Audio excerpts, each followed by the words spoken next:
بالله السميع العليم من الشيطان اللعين الرجيم. بسم الله الرحمن الرحيم. الحمد لله الذي هدانا لهذا وما كنا لنهتدي لولا أن هدانا الله. لقد جاءت رسل ربنا بالحق والصلاة والسلام على النبي الأمي الخاتم لما سبق والفاتح لمن غلق المعلن الحق بالحق بالقاسم محمد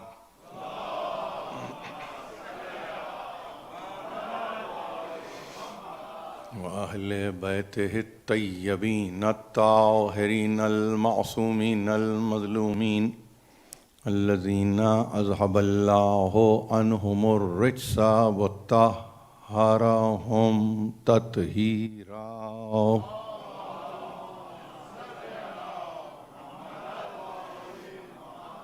أما بعد فقد قال الله سبحانه وتعالى في محكم كتابه الحكيم: يا أيها الذين آمنوا اتقوا الله وقولوا قولا سديدا. صلوات.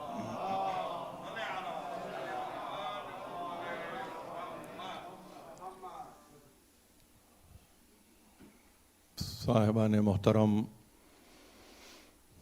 میں شب اربعین کی اس تقریر سے، جو کہ نئی تقریر ہے، خطاب کرنے کی عزت حاصل کر رہا ہوں. جیسا کہ آپ نے سنا، کل یہاں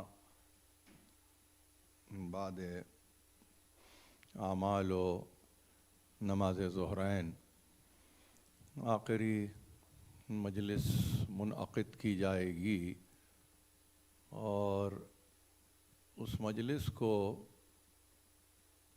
عمومی طور پر جس طرح سے یاد کیا جاتا ہے،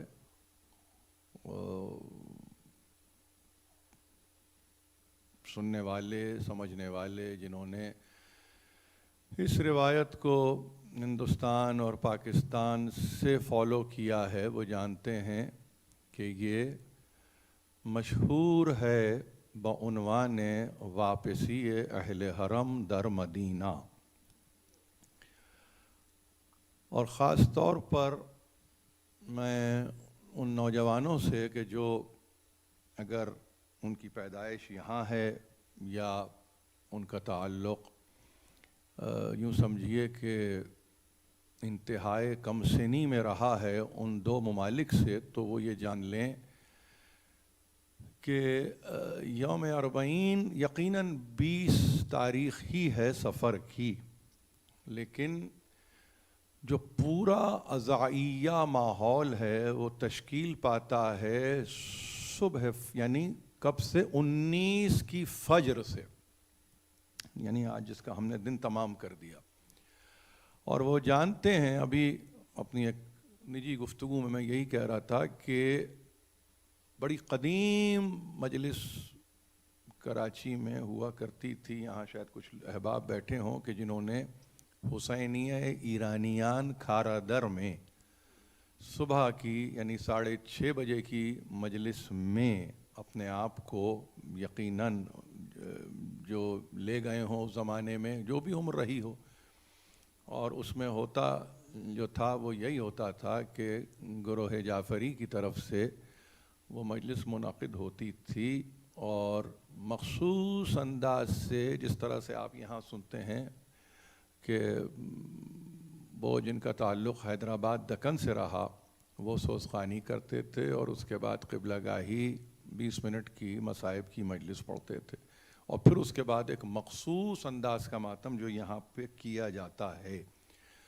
انتہائی طمانینت ہوتی ہے، اور وہ اس لیے ہوتی ہے کہ اگر آپ جس مقام سے بھی آپ متعلق ہوں، آپ آگرہ سے آپ کا تعلق ہے، آپ کا تعلق لکھنؤ سے ہے، کوئی کہتا ہے ہم فیض آباد سے ہم تعلق رکھتے ہیں، کوئی کہتا ہے ہم اودھ سے تعلق رکھتے ہیں، یعنی جہاں سے یہاں تک کہ تو چھوڑ دیجئے، کچھ لوگ ایسے بھی ہیں جو ڈھاکہ سے جن کا تعلق ہے، مشرقی پاکستان، آج کا بنگلہ دیش، اور پھر پاکستان تو اپنی جگہ ہے ہی، وہاں پہ لاہور کی عزاداری بھی ہے اور پھر کراچی کی، تو مین مراکز ہیں. اس کے علاوہ اندرون سندھ ہے، اندرون پنجاب ہے. آپ ایسا نہیں ہے کہ وہاں پہ چاروں صوبوں میں عزاداری نہیں ہوتی تھی، ہزارہ برادری بھی پوری عزاداری کرتی.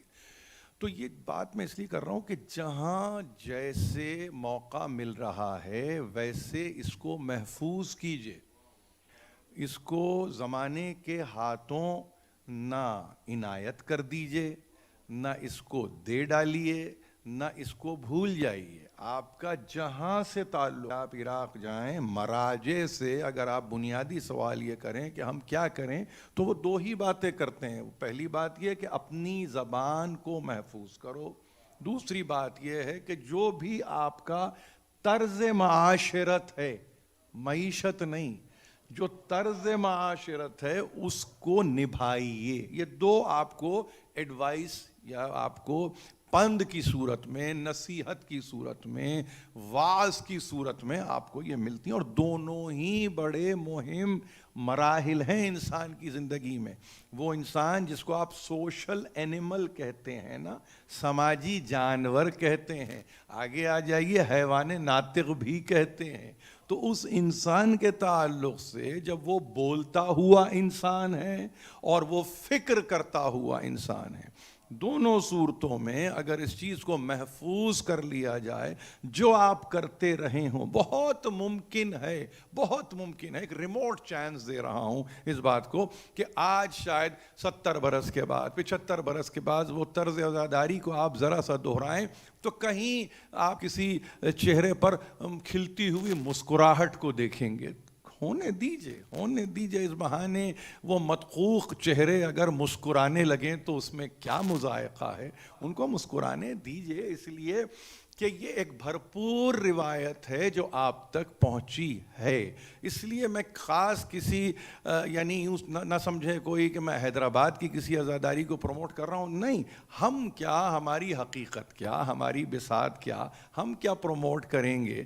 جو عزاداری کر کے چلے گئے انہوں نے اتنی بھرپور عزاداری کی ہے کہ ہم تو اس کی رمق یہاں نہیں پاتے ہیں، مگر کوشش تو کی جا سکتی ہے نا، صحیح تو ہو سکتی ہے نا. یعنی ایک یوں سمجھیے کہ ابتدائے درجے کے جد و جہد سے تو آپ واقف ہیں کہ آپ یہ کہیں ہاں بھائی یہ تو کیا جا سکتا ہے، بس محفوظ کر لیجئے. اب وہ محفوظ اگر دیکھیے کلام کی صورت میں ہے تو اس کو محفوظ کر لیجئے. اگر کوئی خاص طرز ہے اس کلام کے اوپر جس کو لحن کہتے ہیں، اس کو محفوظ کر لیجئے. اس لیے کہ یہ ائمہ کے اقوال میں امام ہشتم فرماتے ہیں، امام ہشتم صلوات اللہ وسلامہ علیہ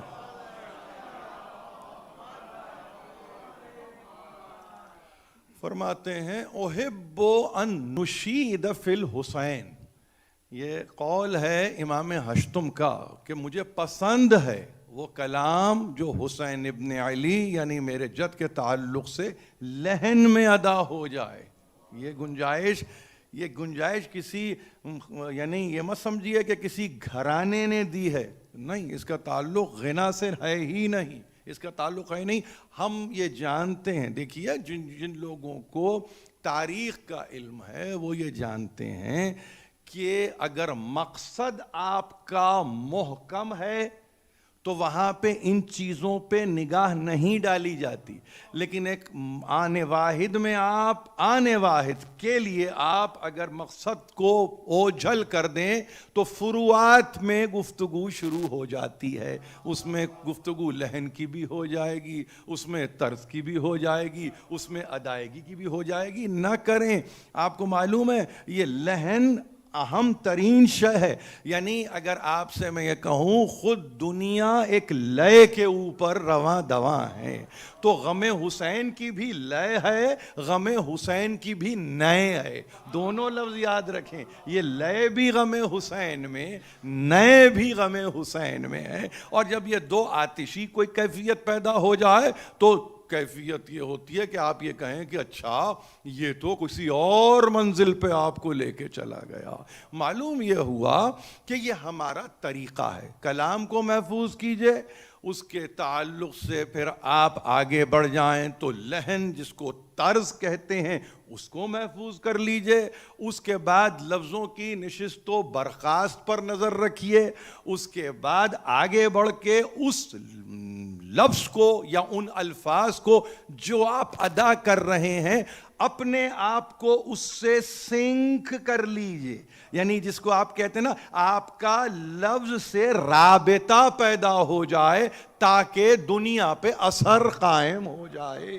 کچھ ایسے لوگ بھی ہیں کہ انہوں نے کچھ نہیں کہا, انہوں نے کہا آج محرم کی 7 تاریخ ہے, سب کے سب رونے لگے, سب کے سب ماتم کرنے لگے. کسی نے ایک انداز سے ہائے حسین کہا.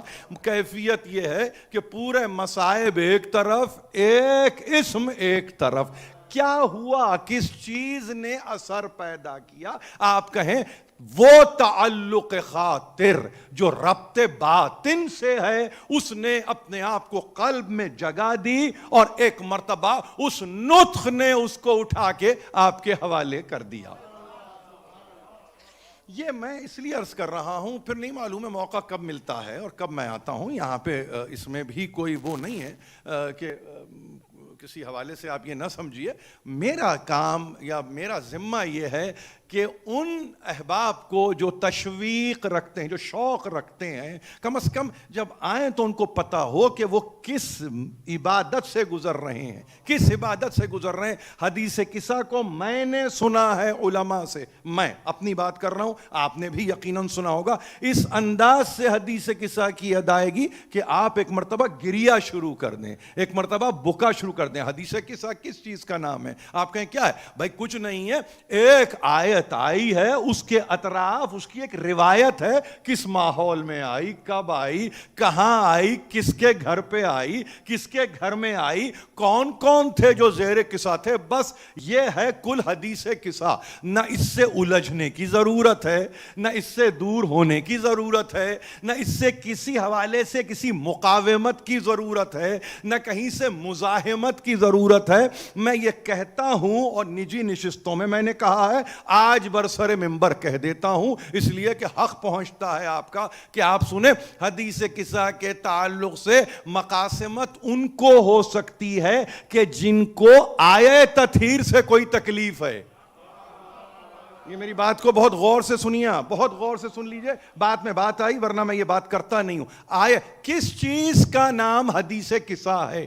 آپ کہیں بھائی آئے تطہیر آئی ہے, اس کے اطراف چین آف ایونٹس ہیں. انگریزی میں کیا کہتے ہیں آپ؟ Chain of events. کون, کب, کہاں, کیسے آیا, اول آنے والا کون ہے, پھر آنے والا کون ہے, پھر داخل ہونے والا کون ہے, پھر پوچھنے والا کون ہے, پھر چادر تک جانے والا کون ہے, پھر چادر میں بلانے والا کون ہے. ارے اگر ایک آیت کے ماحول کو حدیث قصہ میں بتا دیا تو اتنی مدد ہے. یہ میرا بہت طالب علمانہ تجزیہ اور معروضہ ہے, ہاتھ جوڑ کے آپ سے عرض کر رہا ہوں. اس میں آپ نہ گھبرائیں. کہیں اگر کسی کو مقاسمت ہو رہی ہے, نہیں, کسی کے دل پہ حدیث قصہ بار بن رہی ہے, تو 2 ہی تو حقیقت ہیں اس حدیث میں, تیسری تو کوئی حقیقت نہیں ہے. ایک کہ بھئی قرآن کی آیت رکھی ہے, دوسری ہاں ایک ماحول ہے. تو اگر آپ ماحول کو نگیٹ کرنے پہ آ رہے ہیں تو پھر یہ آیت کوئی پہاڑ پہ تو نہیں آئی ہے نا. اس کا مطلب یہ ہے کہ آیت اگر آ رہی ہے تو کسی اس کا محل نزول ہے. آپ کہتے ہیں نا یہ تو طریقہ ہے بیان کرنے والوں, ایک محل نزول ہے. پھر یہی نہیں ہے, مصداق بھی ہے آیت کا. میں ابھی لفظ تعویل پہ گفتگو نہیں کر رہا ہوں, میں کہہ رہا ہوں محل نزول یعنی کوئی مقام نزول ہے, اور مصداق آپ نے کہا یہ مصداق ہے. بس یہی تو 2 باتیں. پریشانی کس بات سے ہے؟ میری جو گفتگو رہتی ہے, جب کوئی بچہ آ کے مجھ سے کہے, کہیں سے کوئی آواز بلند ہوتی ہے کہ صاحب حدیث قصہ, یہ حدیث قصہ کو, یہاں تک گفتگو ہوتی ہے, حدیث قصہ کو نہیں مانتے. ارے بھائی حدیث قصہ کو ماننا یا نہ ماننے کے معنی تو بتاؤ. مجھے مانی تو بتاؤ نا, نہ ماننا کیا؟ اچھا اب حدیث قصہ کا نہ ماننا, میں نے کہا پہلی چیز کیا ہے؟ آیت رکھی ہے. آیت نہیں مانتے؟ جی نہیں, آیت تو ہم مانتے ہیں. مطلب اب اس میں ماننے کے لیے کچھ نفوس ہیں.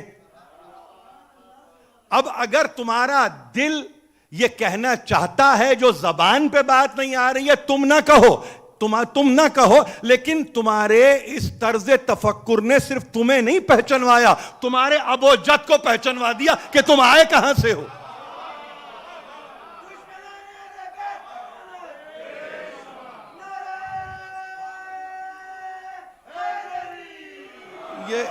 یہ آئے تطہیر یا حدیث قصہ کی مدافعت میں کوئی مدافعانہ نظام کام نہیں کر رہا ہے. یہ کامن سینس اپیل ہو رہی ہے اس وقت. کامن سینس بھائی کیا ہے؟ اب آپ یہ کہیں ایک آدمی ایسا رہ جاتا ہے جس کا نام جابر ابن عبداللہ انصاری ہے. اگر وہ ایک آدمی سے آپ کو دشمنی ہے تو بھائی یہ آدمی تو وہ ہے کہ جس کو رسول خدا نے کہا کہ فقط زندہ میرے دور میں نہیں ہو, میرے دور میں نہیں ہو, میرا ہم نام ایک آئے گا, اس کو میرا سلام پہنچا دینا. یعنی امام میں پنجم تک جس نے ایک سوغات کے ذریعے حیات جابر دے دی. یعنی سوغات کیا ہے؟ سلام ہے. پہنچانا کس کو ہے؟ جابر کو ہے. دی ہوئی امانت کس کی ہے؟ وہ جو امین ہے, وہی امین ہے. کون سا امین؟ صادق بھی جس کو کہتے ہیں, امین بھی آپ اس کو کہتے ہیں. نہ اس نے کبھی دروغ گوئی کی ہے, نہ اس نے کبھی امانت میں خیانت کی ہے. تو اب اس کے بعد رہ گیا وہ ایک, تو اس کو تو حیات طولانی عطا کر دی.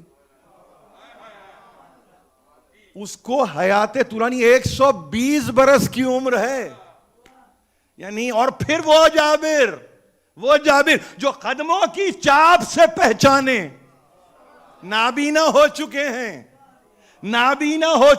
اس کا مطلب یہ کہ یہ سلسلہ عصمت کا یہ عالم ہے کہ جب چلتے بھی ہیں تو ان کے قدم گنے ہوئے ہیں, ان کی رفتار کج نہیں ہے. ایک مرتبہ آواز بلند صلوات پڑھ دیں.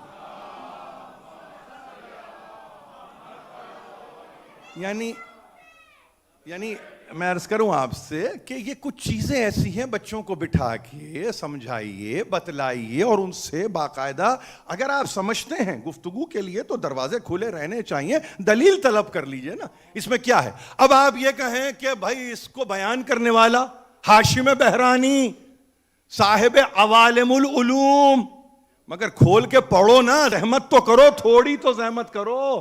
کہ آپ یہ کہیں کہ ارے روات کے سلسلے کو بیان کر رہا ہے, یعنی اپنی حد تک یقیناً آپ یہ کہیں گے کہ راوی, آپ کہیں گے انتہا میں تو خود آ گئے ہاشم بہرانی, مگر کہاں سے لے رہے ہیں؟ درمیان میں کون کون نہیں گزرا کہ جس نے اس روایت کو نقل کیا ہے.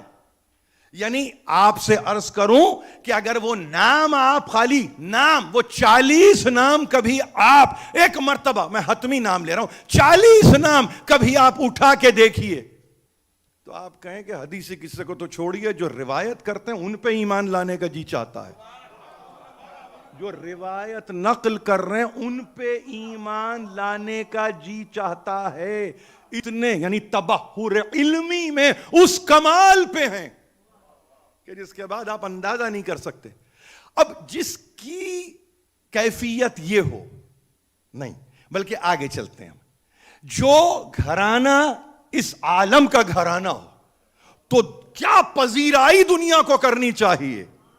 شب اربعین ہے یہ, بھائی یاد رکھیے, مصائب میں پہنچوں گا اپنے وقت پر, مگر میں چاہتا ہوں قول سدید ہے نا بھائی, قول صحیح ہے نا, قول ثابت ہے نا.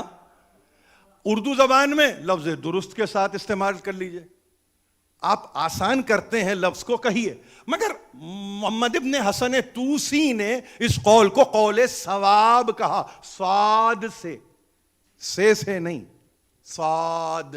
اب یہ صاد آپ اس لیے نہیں بھولیں گے کہ میں فوری طور پہ آپ کو کہوں کہ صاد آپ کو حروف تہجی میں اگر گھبراہٹ ہوتی ہے تو آپ 38واں سورہ اٹھا لیجئے, صاد, جس کو آپ اردو میں سوات کہتے ہیں, وہ صاد یہ عربی ترکیب ہے اس کی. کیا ہے؟ والقرآن ذی الذکر، یہ ہے سعد.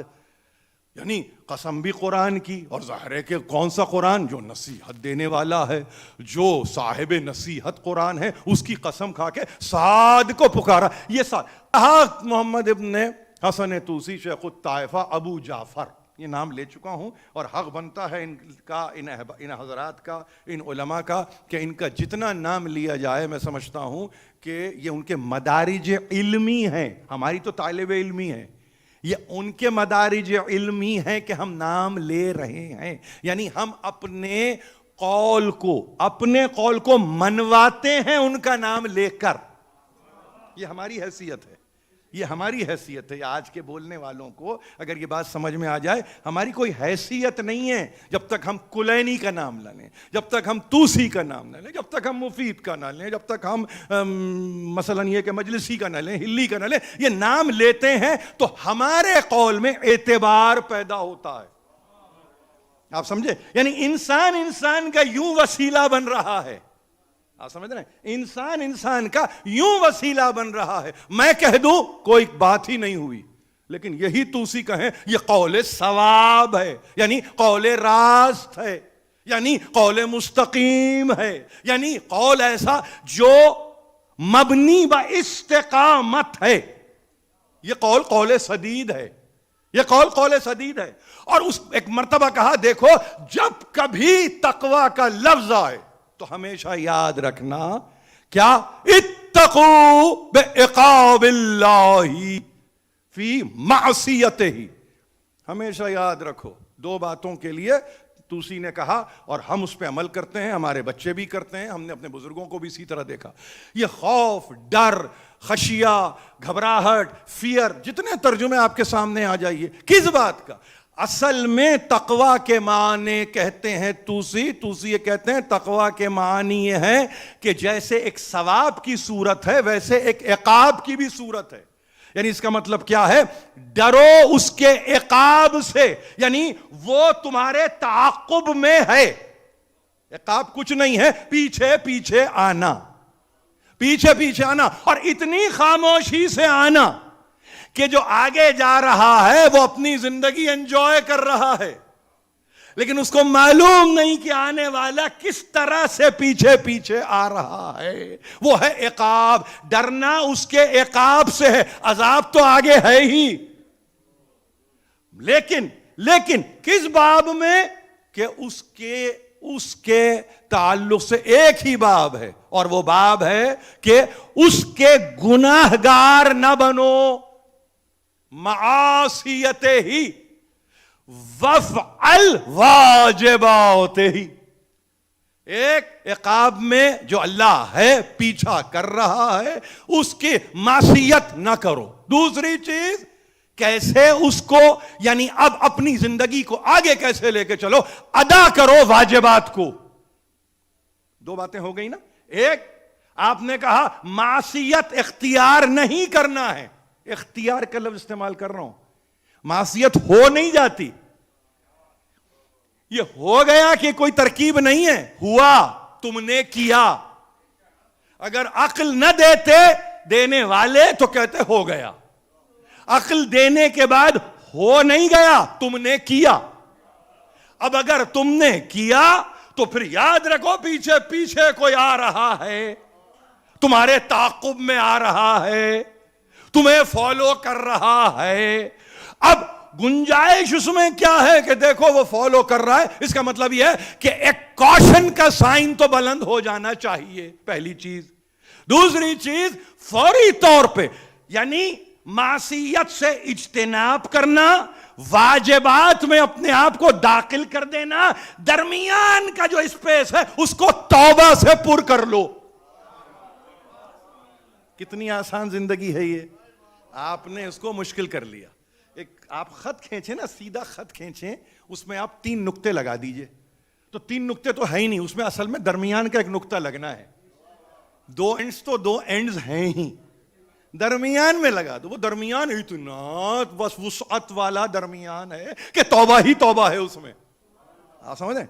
وہ درمیان کا جو دورانیہ ہے، جو درمیان کا عرصہ ہے، وہ اتنا طولانی ہے، یعنی اس حد تک کہ تمہاری سانس آخری سانس پہ ہو، توبہ کا دروازہ کھلا ہے، توبہ کا دروازہ کھلا ہے۔ تو معصیت اختیار نہ کرنا، واجبات کو ادا کر دینا، درمیان میں توبہ سے اپنے آپ کو وابستہ رکھنا۔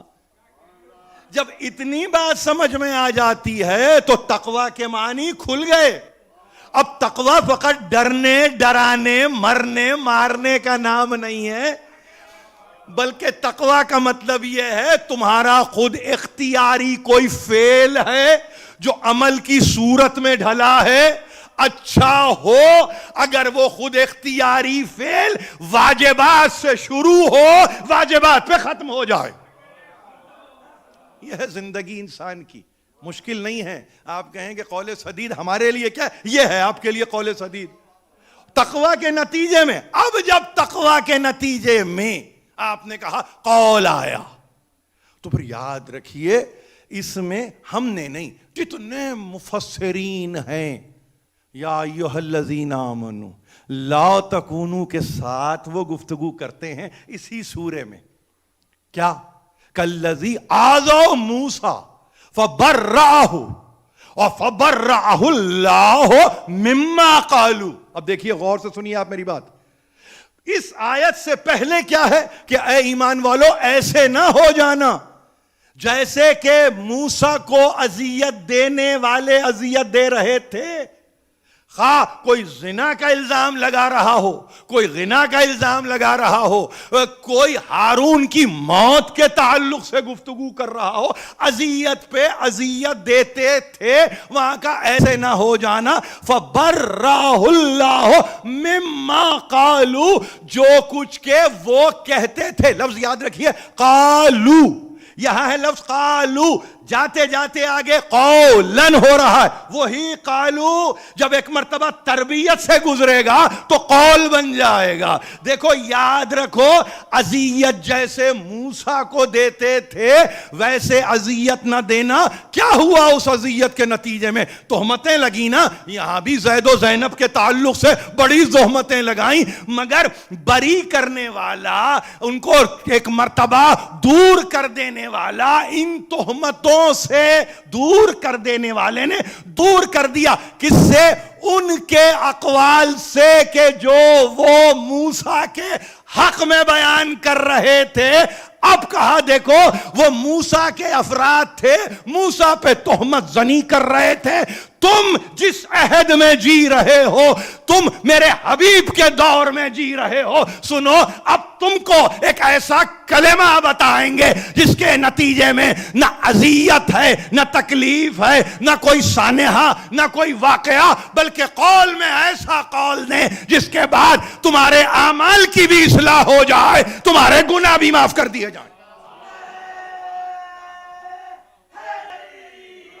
یصلح لکم اعمالکم ویغفر لکم ذنوبکم۔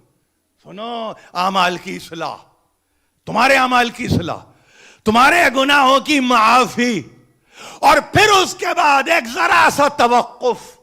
وَمَن يُطِعِ اللَّهَ وَرَسُولَهُ فقد فاز فوزا عظیما۔ یہ چونکہ نویں تقریر ہے، آپ یہ آیتیں سن چکے ہیں، انتہا میں نتیجہ دینا چاہتا ہوں بس۔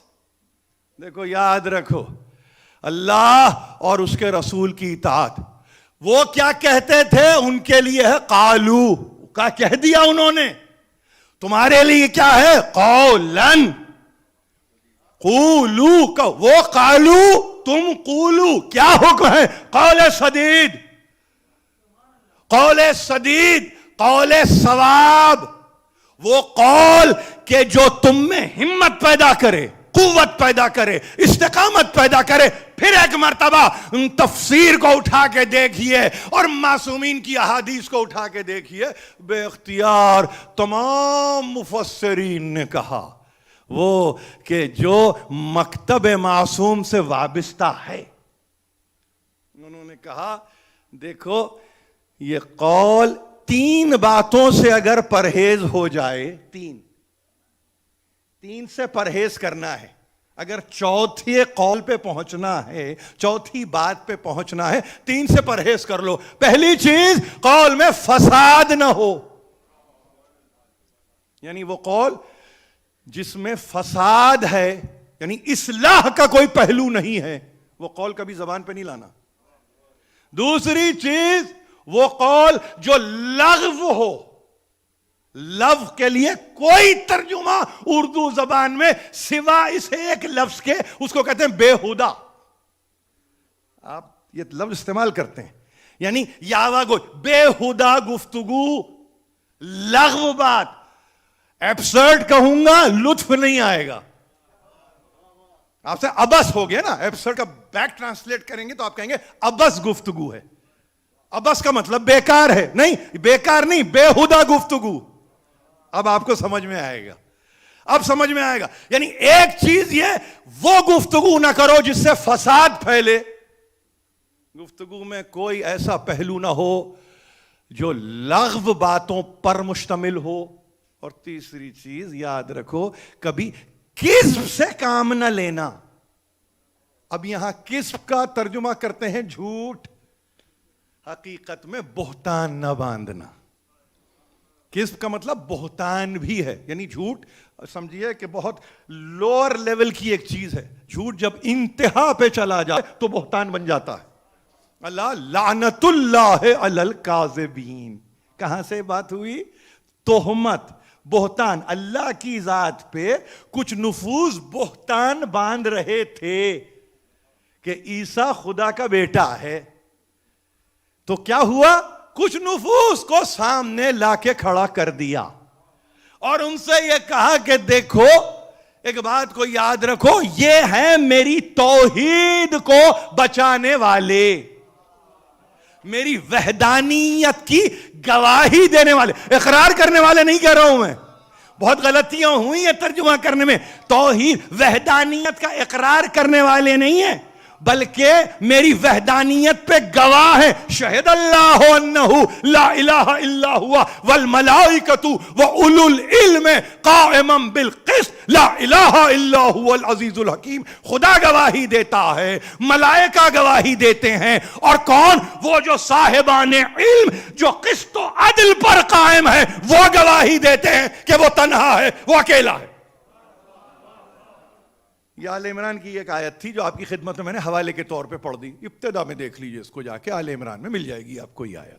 اور اس کے ساتھ ہی بس یہ باتوں کو یاد رکھے، مفسد نہ ہو کلام، یعنی قول مفسد نہ ہو، قول مصلح ہو، ہے نا.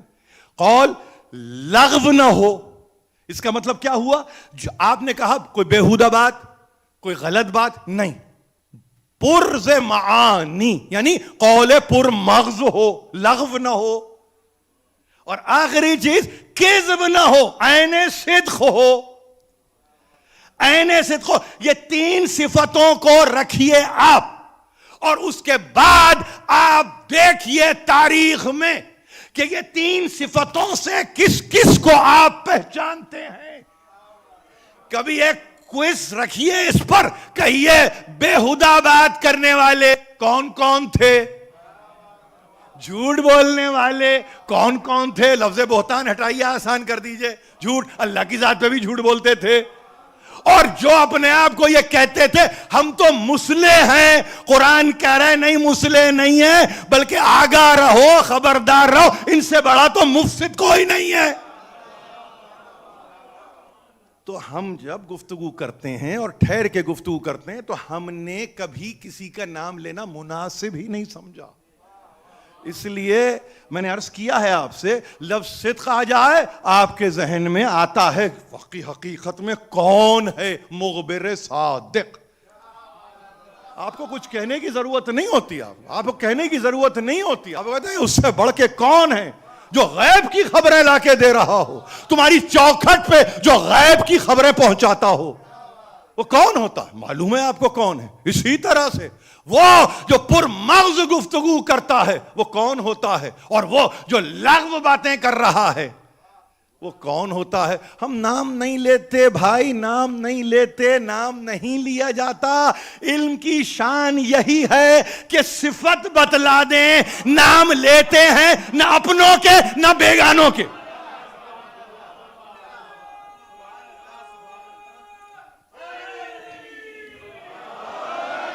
یہ قبلہ گاہی کا شعر جیسے استمداد کے لیے کوئی چیز نہیں آ جاتی آپ مولانا، ویسے ہی یہ شعر آ گیا۔ علم کی شان یہی ہے کہ صفت بتلا دیں۔ اب اس میں کوئی بھی آ جائے، نام لیتے ہیں نہ اپنوں کے نہ بیگانوں کے، نام ہی نہیں لیتے۔ یہی تو شان صفت ہے، یہی تو شان صفت ہے۔ دیکھیے یہ عجیب صفات ہیں کہ آپ نے صفت کو یہاں دیکھا، خدا کا چہرہ نظر آ گیا۔ آپ سمجھ رہے ہیں؟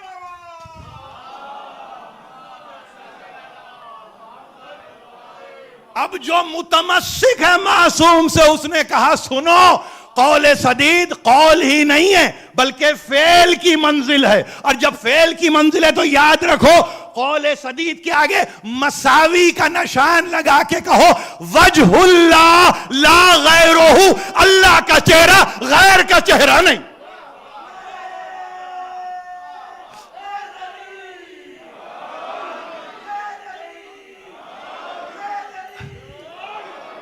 تو اطمینان کیا ہوا؟ اب مجھے اطمینان ہوا، یہ ہے اتحاد بین المسلمین کی منزل۔ پہلی مجلس یاد ہے آپ کو؟ میں نے کہا نہیں ہو سکتا، مگر میں کہہ رہا ہوں دیکھو، قول سدید کا مطلب وہ قول جس کا قائل وجہ اللہ کی صورت میں نمایاں ہو جائے، اور کہہ دیا لا غیرہ، اس کا غیر نہیں، غیر نہیں، یعنی غیر اس کو کہتے ہیں جو اذن پایا ہوا نہ ہو، جو معزون من اللہ ہے، جس کو اذن مل چکا ہے، وہ غیر نہیں ہوتا، وہ اذن پایا ہوا ہے۔ تو اب اگر آپ یہ کہیں کہ آپ کے مفسرین نے کہہ دیا اصل میں قول سدید فقط بات کی حد تک نہیں ہے، فقط قول کی حد تک نہیں ہے، بلکہ اس میں جب تک قائل نمایاں نہ ہو جائے، بیان کرنے والا نمایاں نہ ہو جائے، ہو گیا۔ اور کہا کون؟ وجہ اللہ لا غیرہ، اتحاد ہے نا، ہے نا؟ کیا کہا؟ کرم اللہ وجہہ، ہو گیا اتحاد، اتحاد ہو گیا۔ ہم اتحاد اسی سطح پہ چاہتے ہیں، اور اگر اشارہ یہاں کر رہا ہوں تو یہ سطح یہاں کی نہیں ہے، ایلیویٹڈ ہے، ایلیویٹڈ، بہت بلند سطح پہ اتحاد ہوگا۔ جب بہت بلند سطح پہ اتحاد ہوگا نا، اور مڑ کے ایک مرتبہ نیچے نظر ڈالیں گے نا، تو اس وقت ان کو اپنوں ہی سے نفرت ہو جائے گی۔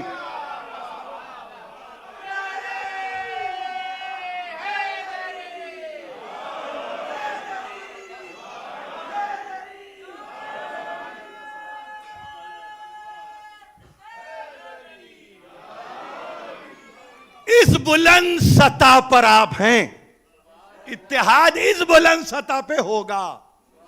کس بلندی سے پکارا گیا انسان کے، پھر زیب دیتا نہیں پستی کی طرف اس کو فرار۔ پھر قبلہ گاہی کا شعر ہے یہ، اتنی بلندی سے تمہیں پکارا ہے، ارے وہ بلندی بتا دی نا جاتے جاتے غدیر کے مقام پہ، اتنی بلند کر کے بتا دیا، دیکھو اب یہ پالنے شتر کا منبر، اور اس پر یہ گوہر، اور اس گوہر کا قیامت تک اثر۔ تو اب آپ علم جو یہاں بنا رہے ہیں وہ تاثی وہاں سے ہو رہی ہے۔ آپ نے اس کو کسی نے کہا چاندی کے، کسی نے کہا پیتل کے، کسی نے کہا سونے کے، ارے بھائی علی ہے علی۔ اب یہ اور بات ہے کہ تصرف عباس کا ہو گیا، یہ اور بات ہے، یہ اور بات ہے۔ علی ہو، حمزہ ہو، جعفر بھی تھے علم بردار، پھر اس کے بعد علم بن کے آ گئے عباس۔ آپ سمجھیں، علم بردار ہیں، علی بھی ہیں، حمزہ بھی ہیں، جب انہوں نے لوا کو اٹھایا ہے، قیامت میں لوائے حمد کو اٹھانے والے ہیں. مگر مجسم جو جا کے کیفیت بنی، علم آیا عباس کا علم ہے. یہ عجیب معجزہ ہے جس میں ہم جی رہے ہیں. خیبر میں دیا ہے علی کو، یاد رہ گیا عباس سے.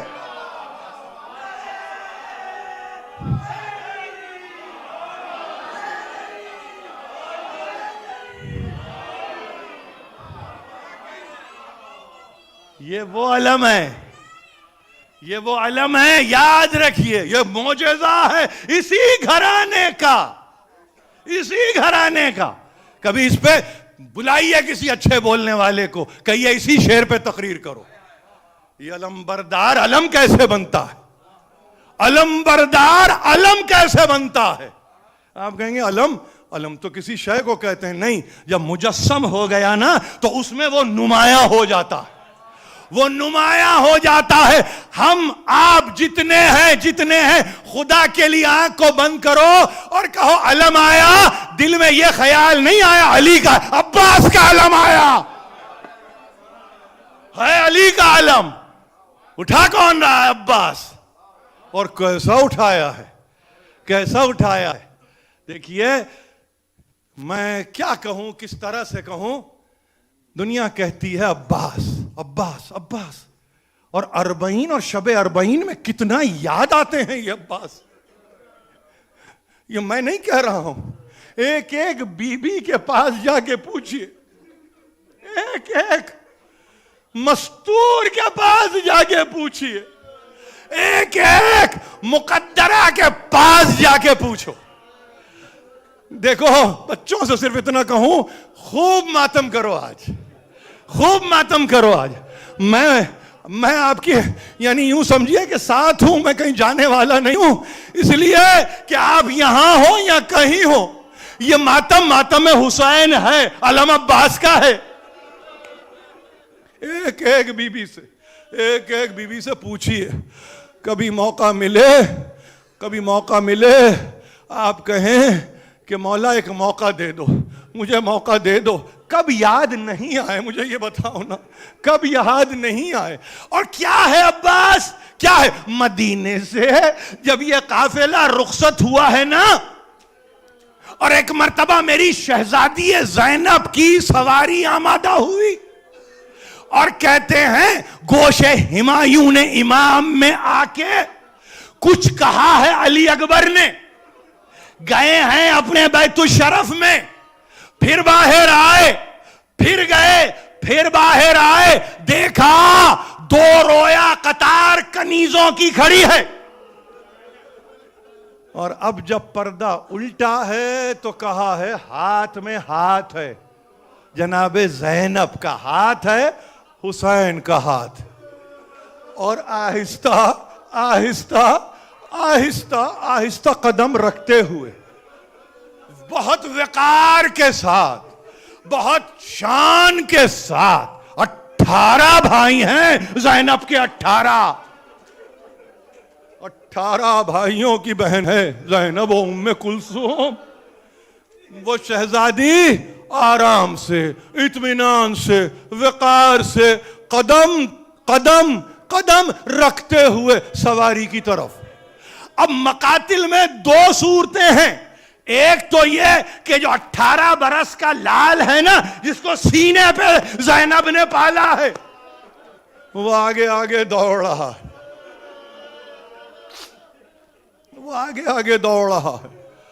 اور وہ کہ جس کے لیے باپ سے کہہ چکی تھی بابا جس کا عباس جیسا بھائی ہو، کس کی مجال ہے جو بازوؤں میں رسی باندھے گا. یہ قول یاد آتا ہے نا آپ کو، یہ قول یاد آتا ہے نا. ان کا عالم یہ سر کو جھکا کے، یعنی گویا نقش ہائے پائے جناب زینب پہ نظر رکھے ہوئے عباس جا رہے ہیں، اور یہاں برابر حسین ابن علی.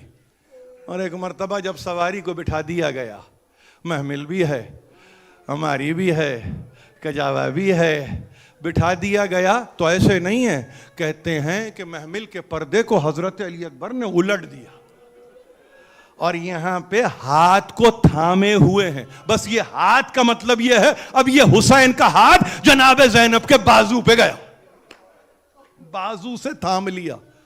سوار ہونا ہے سواری پہ, پیچھے سے ابو الفضل آئے, ایک مرتبہ زانو کو طے کیا, شہزادی کے پیروں کو بوسا دیا. یہ پالان شتر نہیں ہے, یہ منبر رسول نہیں ہے, یہ فخر زینب ہے. ایک مرتبہ قدموں کو بوسا دیا, حسین نے یا علی کہہ کے سوار کیا. سواری روانہ ہوئی. عباس کیسے یاد نہ آتے جب ایک مرتبہ 11 محرم کو لٹا ہوا قافلہ چلا تو سب کو بٹھا کے بس نہر کی طرف دیکھ کے کہا, اخی ابو الفضل, بھائی ابو الفضل, انت الذی ارکبتنی اذا اردت خروج من المدینہ. بھائی عباس, تم ہی تو تھے نا کہ جب میں مدینے سے روانہ ہو رہی تھی تم نے مجھے سوار کیا. آؤ بھائی آؤ. کیسے یاد نہ آئے, کیسے یاد نہ آئے. عباس, عباس, ہر گام پہ عباس, ہر لمحہ عباس, ہر وقت عباس. مڑ مڑ کے نہر القمہ کو دیکھے زینب, مڑ مڑ کے نہر القمہ کو دیکھے زینب. نہر اوجھل ہو رہی ہے, زینب کا دل دھڑک رہا ہے, زینب کا دل دھڑک رہا ہے. کوفہ آیا, کہتے ہیں وہاں بھی عباس کی گردان ہے. دربار میں گئی, وہاں بھی عباس کی یاد ہے. قافلہ قافلہ چلتا گیا, قریہ با قریہ چلا, کوچہ با کوچہ چلا, محلہ با محلہ چلا. ہائے عباس, ہائے عباس, ہائے عباس. کس کس نے یاد نہیں کیا؟ ام لیلہ عباس, ام فروہ عباس, ام رباب عباس. کیسے یاد نہ کرتی؟ سکینہ کا چچا ہے عباس. ہائے عباس, ہائے عباس. یہی نہیں ہے بلکہ جب شام کے بازار سے گزر رہی تھی اور دیکھا کہ سب مل کے ایک مرتبہ دیکھ رہے ہیں تو بس اتنا کہا, کوئی علم بردار لشکر حسینی کا سر آگے لے کے چلو تاکہ سب اس سر کو دیکھیں, حسین کے سر کو دیکھیں, کم از کم نگاہوں سے یہ کھلے سر تو محفوظ رہے. ہائے ہائے عباس, عباس, یہ سر ہے عباس کا, یہ سر ہے. آپ کو معلوم ہے اس سر کا جلال یہ ہے, میں کیا عرض کروں آپ سے, اس سر کے جلال کا یہ عالم ہے. کہتے ہیں نوک نیزہ پہ تو حسین کا سر رہا, مگر جب پوچھنے والے پوچھتے کہ علم بردار کا سر کہاں ہے تو شکار بند میں عباس کے سر کو باندھ کے گھوڑے کے گلے سے ڈال دیا گیا اور ایسا لگتا جیسے عباس کا سر ٹھوکریں کھاتا. ہائے اربعین, شب اربعین آ گئے نا, شب اربعین میں آ گئے نا. آؤ, کچھ نہیں, کچھ نہیں, یہ سر ہے, یہ سر ہے. دربار میں عباس کے سر کو دیکھا, زینب نے دیکھا. کہتے ہیں حسین کے سر نے تو آنکھوں کو کھولا ہے, بہن کو دیکھا ہے, مگر عباس کے سر نے آنکھیں کبھی نہیں کھولی, آنکھیں کبھی نہیں کھولی ہیں, آنکھیں بند ہی رہی. کیسے دیکھتے, کیسے دیکھتے رسول کی نواسیوں کو بے پردہ کیسے دیکھتے. ہائے عباس, ہائے عباس. کہتے ہیں جب سر ملے ہیں واپسی میں اور ایک ایک کا سر دیکھا, حسین کا سر اپنی جگہ لپٹ گئی, بہن زینب حسین کے سر سے لپٹ گئی, مگر جتنی بیویاں تھی, ہائے عباس, ہائے عباس.